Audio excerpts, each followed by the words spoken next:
This festive period, workers in Australia will be protected under the Albanese government's Penalty Rates Act for the very first time. Kira Hayne joins me live from the Perth CBD. Kira, happy Boxing Day to you. Kira, are there many supporters or shoppers out and about this morning? What's happening?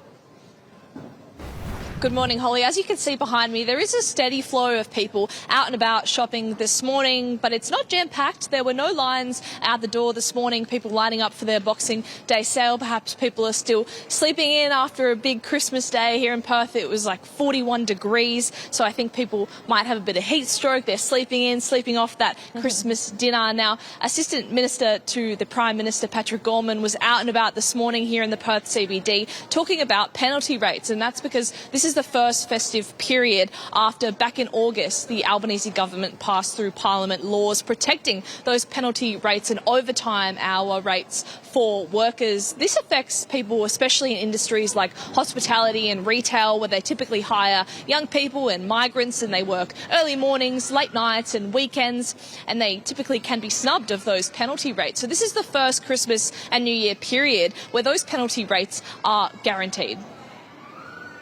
Those workers might, if they're just on a general retail award, those penalty rates mean they take home an extra $280 or so today.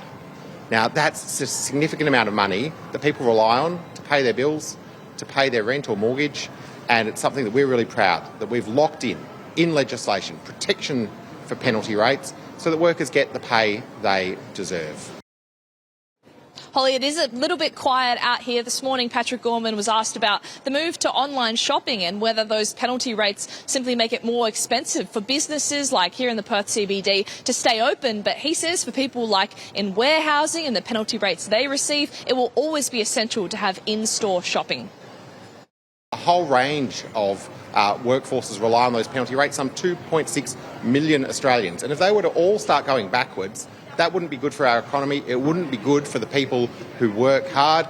I acknowledge that our economy is changing, but I think you will also see today that people... I saw one store that was opening at 8 a.m. It had an extensive queue out the front. A recently released study by Unions New South Wales found that if workers in Australia miss just 1 hour of penalty rates pay, that would amount to $30 million in total loss of wages. So quite significant. People are urged to check their pay slips, know their rights and question any irregularities in their pay slips this holiday period. Holly? Thanks, Kira. We'll see you soon.